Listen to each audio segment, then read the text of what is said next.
Social മീഡിയയിൽ മിക്കപ്പോഴും ചർച്ചയാകുന്ന നടിയാണ് രചന നാരായണൻകുട്ടി.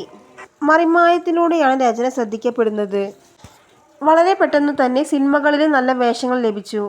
എങ്കിൽ പോലും പലപ്പോഴും നിരവധി ട്രോളുകൾ രചനയ്ക്കെതിരെ വന്നിട്ടുണ്ട്. അഭിമുഖങ്ങളിലും അഭിനയിച്ച ചില സീനുകളുമെല്ലാം ചൂണ്ടിക്കാട്ടിയാണ് പരിഹാസവും അധിക്ഷേപങ്ങളും രചനയ്ക്കെതിരെ വരാറുള്ളത്. ഇപ്പോഴിതാ ഇതേക്കുറിച്ച് സംസാരിക്കുകയാണ് രചന.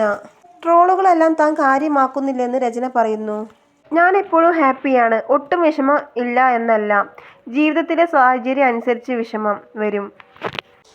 ഇതൊക്കെ മറികടക്കാൻ പറ്റുന്ന കലയാണ് എൻ്റെ കൂടെയുള്ളത്.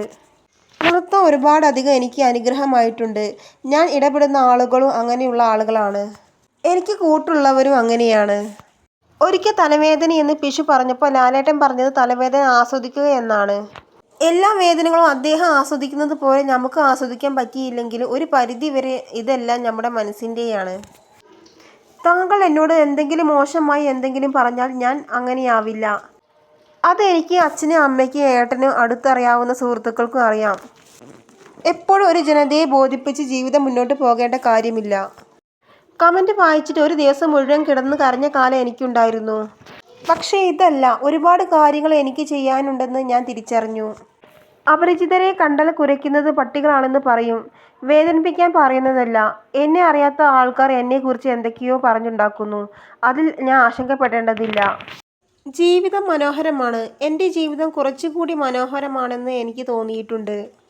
പലരും വന്ന് ഓരോ കാര്യങ്ങളും പറയുമ്പോഴും എൻ്റെ സ്റ്റുഡൻസ് വന്ന് ഓരോ കാര്യം ചോദിക്കുമ്പോൾ അവർക്ക് ഉത്തരം പറയാനാകുന്നുണ്ടല്ലോ, അത് എനിക്ക് സന്തോഷം തരുന്നുണ്ട്. അവർ ഹാപ്പി ആകുമ്പോൾ ഞാനും ഹാപ്പി. അതിന് വലുതായിട്ട് ഒന്നുമുണ്ടെന്ന് തോന്നുന്നില്ല. ജീവിക്കുക, ജീവിക്കാൻ അനുവദിക്കുക എന്നതാണ് ഞാൻ പിന്തുടരുന്ന പോളിസി എന്നും രചന നാരായണൻകുട്ടി വ്യക്തമാക്കി. പഞ്ചായത്ത് ചിട്ടിയാണ് രചനയുടെ പുതിയ സിനിമ. മറിമായത്തിലെ മുഴുവൻ അഭിനേതാക്കളും ഒന്നിച്ചെത്തുന്ന സിനിമയാണിത്. മണികണ്ഠൻ പട്ടാമ്പിയും സലീം ഹസനും ചേർന്നാണ് ഈ ചിത്രം തിരക്കഥ എഴുതി സംവിധാനം ചെയ്തത്.